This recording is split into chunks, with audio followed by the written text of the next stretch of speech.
আমরা বিশ্বাস করি বিজ্ঞানে। আমিও একমত যে বর্তমানে পৃথিবীতে চলছে বিজ্ঞান আর প্রযুক্তির যুগ। তাহলে আসুন বিজ্ঞান দিয়ে কোরআনকে পরীক্ষা করে দেখি আমরা। আসুন দেখি কোরআন বিজ্ঞান সম্পর্কে কি বলেছে।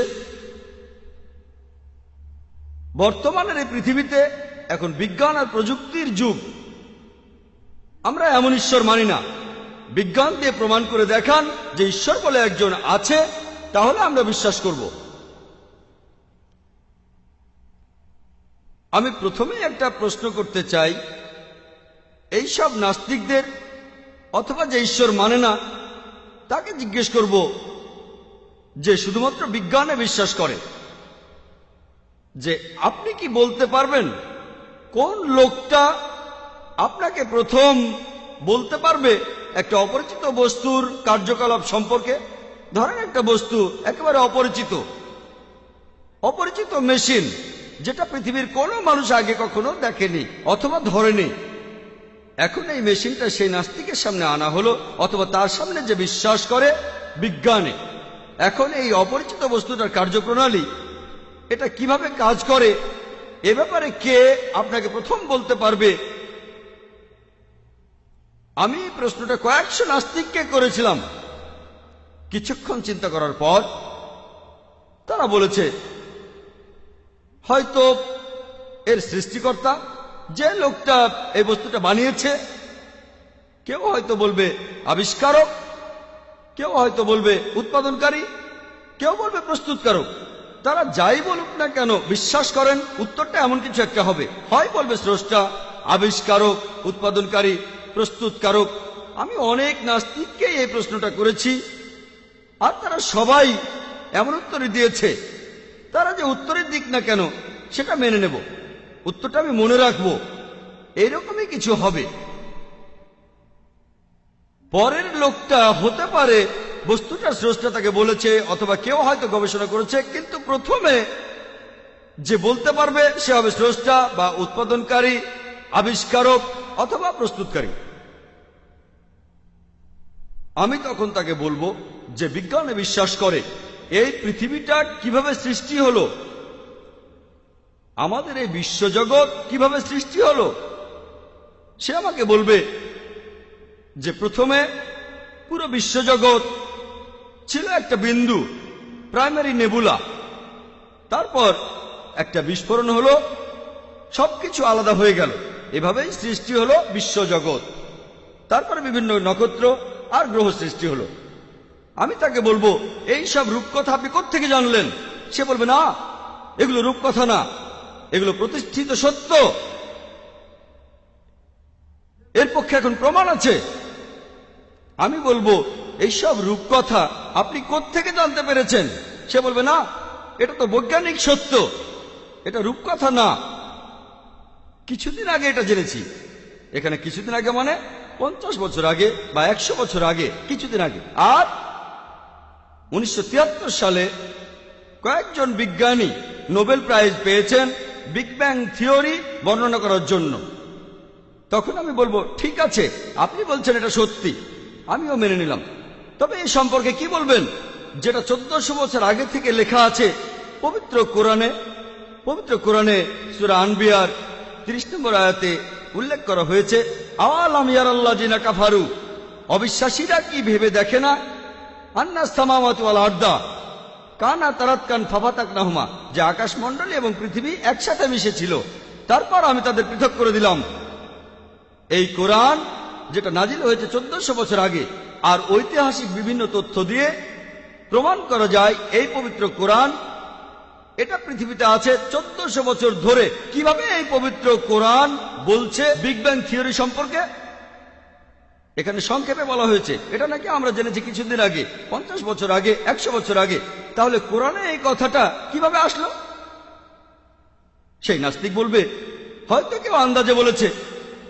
আমি তাকে চ্যালেঞ্জ করব না, তাকে আমি চ্যালেঞ্জ করব না। আরেকটা প্রশ্ন করি, আমাদের এই পৃথিবী এটার আকার কেমন? সে আমাকে বলবে আগেকার দিনে মানুষ ভাবত যে পৃথিবী সমতল। মানুষ তখনকার দিনে দূরে যেতে ভয় পেত, কারণ পড়ে যেতে পারে। কিন্তু এখন বিজ্ঞানের সাহায্যে আমরা প্রমাণ করতে পারি পৃথিবী সমতল না, আসলে বর্তুলাকার। এটা কবে জেনেছি? কিছুদিন আগে, 100 বছর আগে, 200 বছর আগে আমরা জানতে পেরেছি। সে যদি জানে তাহলে বলবে, প্রথমে যে লোক বলেছিল যে পৃথিবী বর্তুলাকার তিনি স্যার ফ্রান্সিস ড্রেক, 1597 খ্রিস্টাব্দে। আমি তাকে জিজ্ঞেস করব, কোরআন কি বলছে জানেন? সূরা লুকমানের 29 নম্বর আয়াতে উল্লেখ করা হয়েছে, বলা হয়েছে যে আল্লাহ তাআলা রাতকে দিনে পরিণত করেন আর দিনকে রাতে পরিণত করেন। পরিণত করা মানে ধীরে ধীরে পরিবর্তন। রাত ধীরে ধীরে দিনে পরিবর্তিত হয় আর দিন ধীরে ধীরে রাতে পরিবর্তিত হয়ে যায়। এটা কখনোই সম্ভব হতো না যদি পৃথিবী সমতল হতো। এটা তখনই সম্ভব যখন পৃথিবী বর্তুলাকার। একই ধরনের কথা বলা হয়েছে সূরা জুমারের 5 নম্বর আয়াতে উল্লেখ করা হয়েছে যে রাত দিনকে আচ্ছাদিত করে আর দিন রাতকে আচ্ছাদিত করে। এখানে আরবি শব্দটা হচ্ছে কাওয়ারা। যেমন আপনারা মাথার চারপাশে পাগড়ি বাঁধেন, পেঁচানো। এই পেঁচানো, এই আচ্ছাদন রাতের উপরে দিন অথবা দিনের উপরে রাত, এটা শুধু তখনই সম্ভব যদি পৃথিবী হয় বর্তুলাকার। পৃথিবী সমতল হলে এটা সম্ভব না। আপনি বললেন এটা জেনেছি কিছুদিন আগে। আপনি কি বলতে পারবেন 1400 বছর আগে কে এই কথাগুলো কোরআনে উল্লেখ করতে পারে? হতে পারে এটাও আন্দাজে বলা হয়েছে, আন্দাজ সত্যি হয়েছে, আন্দাজে বলেছে আর সত্যি হয়ে গেছে। আমি চ্যালেঞ্জ করব না, বলে যাব। চাঁদের আলো আমরা দেখতে পাই। আমরা চাঁদ থেকে যে আলোটা পাই, এই আলোর উৎসটা কি? সে আমাকে বলবে, আগে আমরা ভাবতাম যে চাঁদের যে আলো সেটা তার নিজস্ব আলো। তবে বিজ্ঞান উন্নত হওয়ার পর আমরা জানতে পেরেছি আমরা চাঁদের যে আলোটা দেখি সেটা তার নিজস্ব আলো নয়, এটা হচ্ছে প্রতিফলিত আলো, সূর্যের আলো। আমি তখন তাকে বলবো যে পবিত্র কোরআন বলছে, সূরা ফুরকানের 61 নম্বর আয়াতে উল্লেখ করা হয়েছে কত মহান তিনি, যিনি নবমণ্ডলের রাশিচক্র সৃষ্টি করেছেন আর স্থাপন করেছেন একটা প্রদীপ ও চাঁদ, যার আছে প্রতিফলিত আলো। এখানে চাঁদের আরবি সেটা হচ্ছে কামার। চাঁদের আলোকে বলা হয়েছে মুনির, মানে ধার করা আলো, বা নূর অর্থাৎ প্রতিফলিত আলো।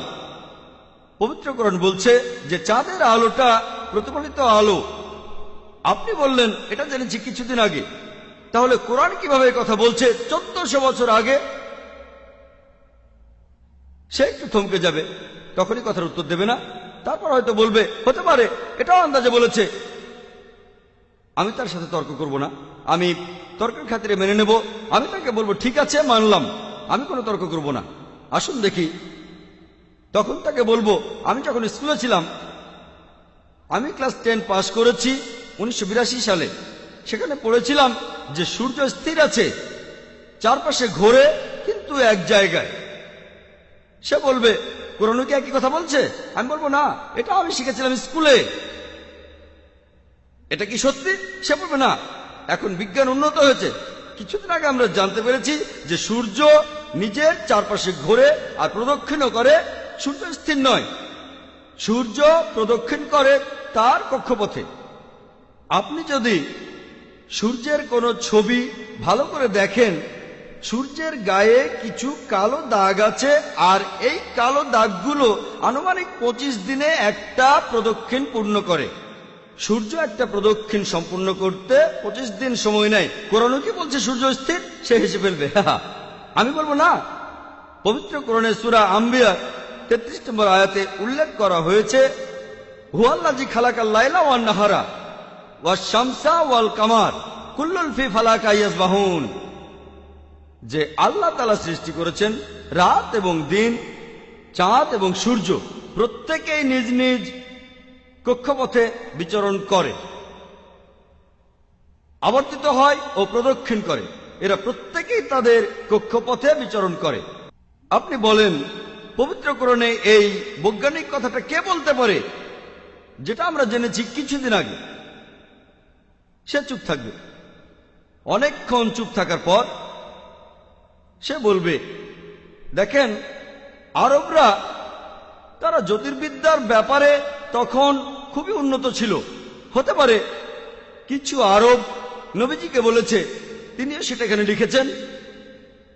আমি একমত যে আরবরা তারা জ্যোতির্বিদ্যার ব্যাপারে একসময় খুবই উন্নত ছিল, কিন্তু তাকে মনে করিয়ে দেব যে সে ইতিহাসটা ভালো মতো জানে না।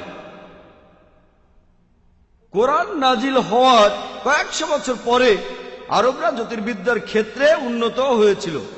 তাহলে এই কোরআন থেকেই সেই আরবরা জ্যোতির্বিদ্যা সম্পর্কে জেনেছে, এর উল্টোটা হয়নি। পবিত্র কোরআন এরকম অনেক বৈজ্ঞানিক কথা বলেছে।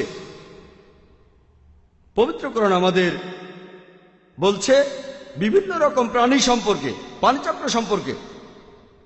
পবিত্র কোরআনে সূরা জুমারের 21 নম্বর আয়াতে উল্লেখ করা হয়েছে যে তুমি কি দেখো না যে আল্লাহ আকাশ হতে বাড়ি বর্ষণ করেন, আকাশ হতে, তারপর ভূমিতে নির্ঝর রূপে প্রবাহিত করেন এবং এ থেকে বিভিন্ন রঙের ফসল উৎপন্ন করেন। পবিত্র কোরআন পানিচক্র সম্পর্কে বলেছে বিস্তারিতভাবে। কোরআনের আরো অনেক আয়াতে আছে যে সমুদ্র থেকে পানি উপরে চলে যায়, তারপর মেঘ সৃষ্টি হয়, মেঘ পুঞ্জীভূত হয়, বজ্রপাত হয়, তারপর মেঘ থেকে বৃষ্টি হয়।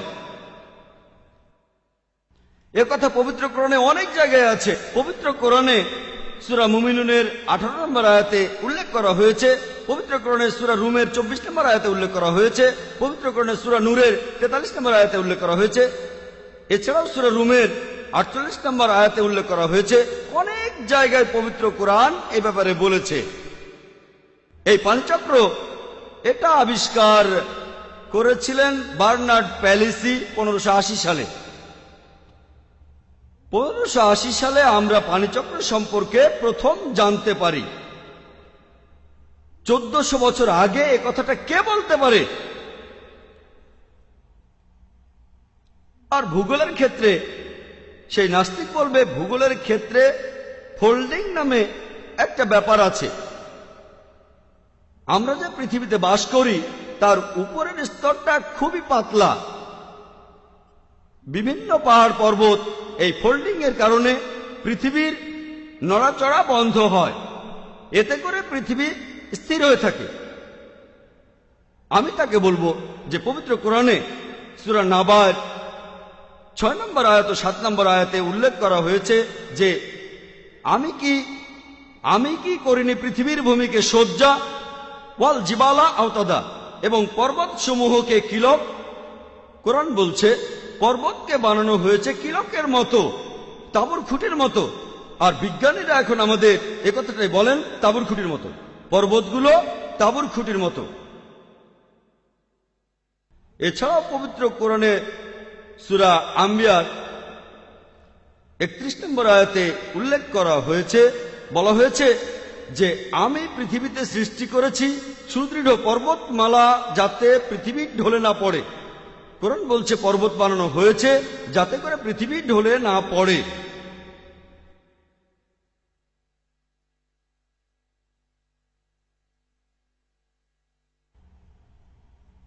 এরপর পানি নিয়ে বললে সেই নাস্তিক বলবে যদিও লোনা পানি আর মিষ্টি পানি একত্রিত হয় তারা কখনো মেশে না, তারা আলাদা থাকে। আমি তখন তাকে কোরআনের একটা আয়াত বলবো।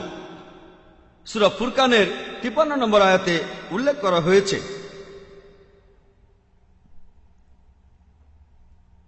যে আল্লাহ তাআলা সৃষ্টি করেছেন দুই প্রকার পানির দুইটি প্রবাহ, একটা মিষ্টি সুপেয়, অন্যটা নোনা লবণাক্ত, আর তাদের মধ্যে দিয়েছেন এক অন্তরায়, সে এক অনতিক্রম্য ব্যবধান। এছাড়াও পবিত্র কোরআনে সূরা রহমানের 19-20 নম্বর আয়াতে উল্লেখ করা হয়েছে যে তিনি প্রবাহিত করেন দুই দরিয়া, তাদের মধ্যে রয়েছে অন্তরাল যেটা তারা অতিক্রম করতে পারে না। এখনকার বিজ্ঞান আমাদের বলে যে নোনা পানি আর মিষ্টি পানি কখনোই মেশে না, তারা আলাদা থাকে। সেই নাস্তিক তখন বলবে হয়তো কোনো আরব পানিতে নেমে এটা দেখতে পেয়েছিল, তারপর কোরআনে লেখা হয়েছে। তারা বুঝতে পারে না যে এই ব্যবধানটা দেখা যায় না। কোরআন বলছে বারজাক, অদৃশ্য অন্তরাল। আর এই ব্যাপারটা আপনারা দেখতে পাবেন কেপ টাউনে, দক্ষিণ আফ্রিকার এই প্রদেশে দেখতে পাবেন। এমনকি মিশরেও যখন নীল নদের পানি ভূমধ্যসাগরে যায়, সবচেয়ে ভালো দৃষ্টান্ত হচ্ছে উপসাগরীয় স্রোত, যেটা প্রায় 1000 মাইল ধরে চলেছে। 2 রকম পানি আছে, কিন্তু তারা মেশে না।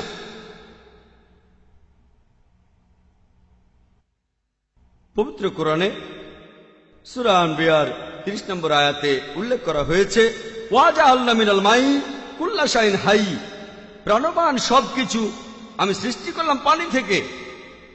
তবুও কি তারা বিশ্বাস করবে না? আফালা ইউমিনুন, তবুও কি বিশ্বাস করবে না?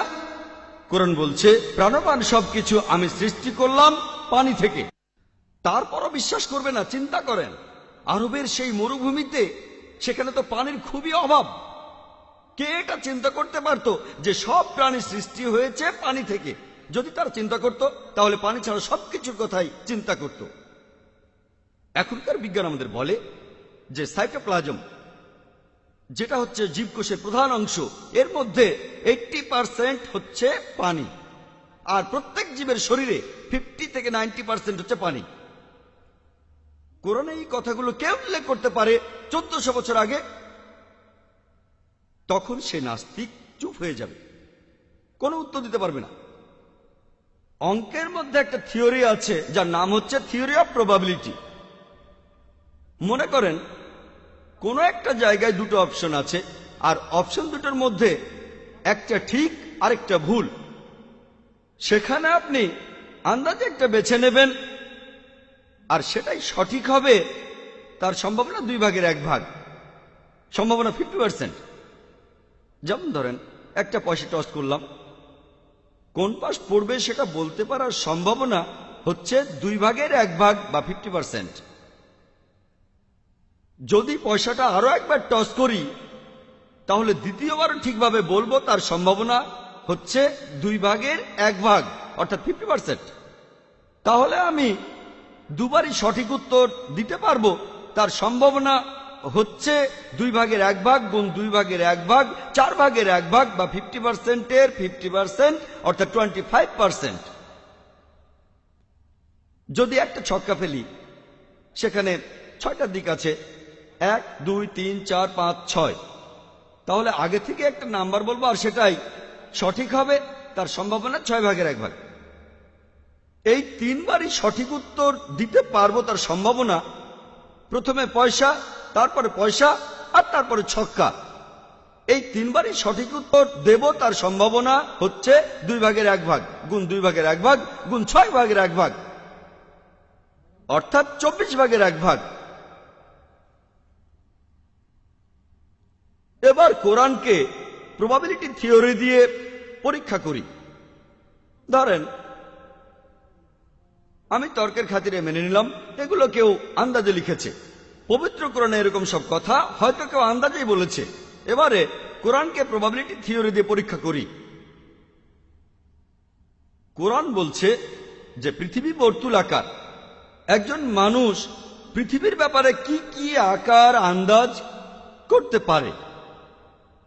কেউ বলতে পারে এটা সমতল, কেউ বলতে পারে ত্রিভুজ, কেউ বলতে পারে চতুর্ভুজ, হয়তো কেউ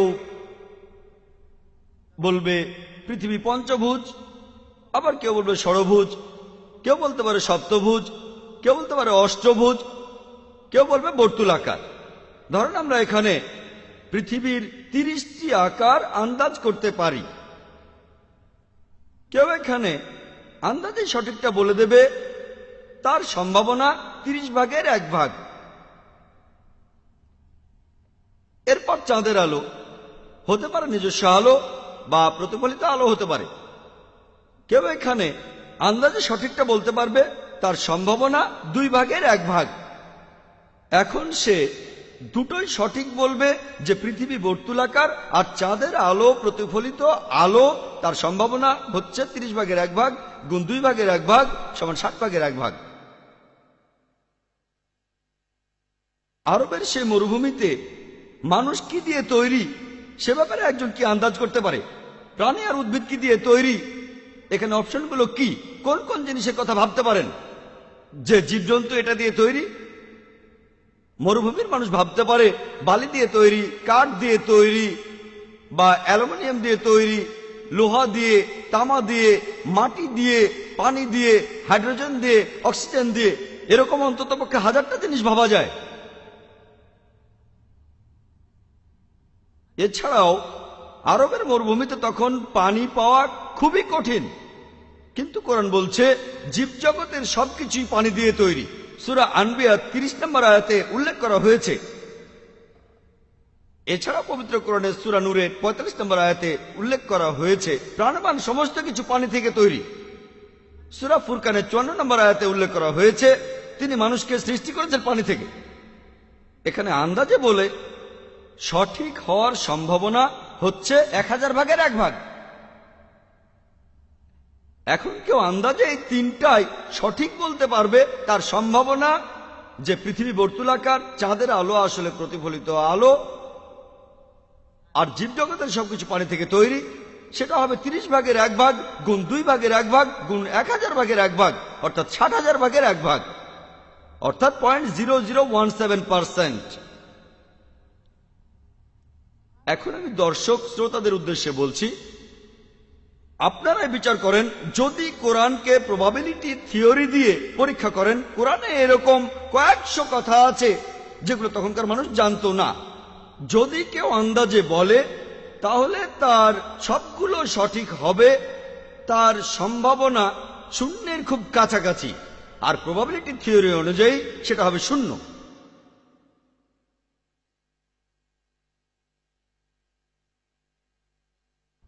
হয়তো কেউ প্রশ্ন করতে পারে যে জাকির, আপনি কি বিজ্ঞানের সাহায্যে কোরআনকে প্রমাণ করেছেন? তাদের মনে করিয়ে দেই যে কোরআন কোনো সায়েন্সের বই না। SCIENCE, এটা একটা সাইনের বই, SIGNS। কোরআনে এরকম 6000-এরও বেশি সাইন আছে, আয়াত 6000-এরও বেশি, আর তার মধ্যে 1000-এরও বেশি আয়াতে বৈজ্ঞানিক তথ্য আছে। আমি বিজ্ঞানের সাহায্যে কোরআনের সত্যতা প্রমাণ করছি না, কারণ কোনো কিছু সত্যতা প্রমাণ করতে গেলে প্রয়োজন একটা মানদণ্ড, যেটা থাকবে সবার উপরে। মুসলিমদের জন্য সবার উপরে হচ্ছে এই কোরআন। সর্বোচ্চ মানদণ্ড হলো কোরআন। কোরআন হলো ফুরকান, যেটা দিয়ে সঠিক আর বেঠিকের পার্থক্য করি। তবে সেই নাস্তিকের ক্ষেত্রে, যে শিক্ষিত লোকটা ঈশ্বরে বিশ্বাস করে না, তার ক্ষেত্রে বিজ্ঞান হলো সর্বোচ্চ মানদণ্ড, এটা তার মানদণ্ড। তাই আমি তার মানদণ্ড দিয়ে প্রমাণ করে দেখাচ্ছি কোরআনের কথাগুলো সঠিক। আর আমরা সবাই জানি যে অনেক সময় বিজ্ঞানের কথা দিক পরিবর্তন করে। তাই আমি আজ এখানে সেই সব বৈজ্ঞানিক তথ্য দিয়েছি যেগুলোর সত্যতার পক্ষে যথেষ্ট প্রমাণ আছে। আমি থিওরিগুলোর কথা বলিনি, যেগুলোর ভিত্তি হলো অনুমান। আমি তার মানদণ্ড দিয়ে প্রমাণ করছি যে আপনার মানদণ্ড এই সেদিন যা জানতে পেরেছে 100 বছর আগে, সেই কথাগুলো আগেই বলা হয়েছে এই পবিত্র কোরআনে। তারপর দুজনেই আমরা একমত হব যে কোরআন বিজ্ঞানের চাইতে অনেক উপরে। তাহলে কোরআনই হলো সর্বোচ্চ মানদণ্ড, বিজ্ঞান নয়।